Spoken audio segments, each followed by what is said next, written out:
Selanjutnya pertanyaan ayah melalui SMS. Ayah tahu yang lebih baik tamu sedekah di tapi ikhlas dengan le tetapi hanya ikhlas. Yang paling good le dan ikhlas. Yang paling good. Yang paling good. Menyonit ikhlas, le hana ikhlas, yang good bernama luar. Juk le ju. Kira maksudnya yang sedekah 1 juta hana ikhlas. Menyonit 100 ribu ikhlas. Yang juga hanya 1 juta 100 ribu ke ikhlas benar. Tinggal 100 ribu itu hana ikhlas sedekah tak ju. Kepu pakai hana ikhlas karena kriat kan.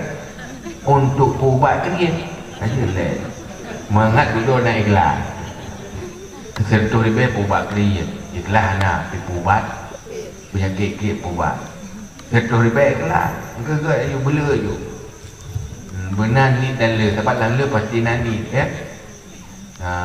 Jadi sogat dalam sedekah le hana ikhlas ngan ni ikhlas. Yang paling good benar ni yang ikhlas dan benar yang le hana ikhlas. Yang baik benar dia rencana kena bunyi tapi yang kakak ya. Lalu benar orang pegang dulu ada anak sedekah ikhlas. Itu bahan sedekah ikhlas. Pojim sedekah ada ikhlas. Ya ada.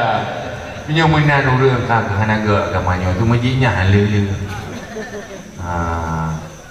Yang baik mana pi kepuh rumah dapat sedekah hana ikhlas. Yang paling hanaga ikhlas dan sedekah tak. Yang paling sedekah dan ikhlas. Menyecok sabah tu cok sedekah mudah hana ikhlas ketimbang ikhlas dan sedekah tak. Dah nak manfaat ke tu manfaat ke kau. Nanti manfaat dengan biasa-biasa tapi buat hana ikhlas duduk akan datang sebab apa penyakit manusia dua tu hana ikhlas dengan kriat wabah penyakit mesti hanya tak ubat madua ubat apa-apa pun ubat kriat le dan naik ikhlas ubat kriat le kalau boleh kriat tinggal ubat ikhlas apa tu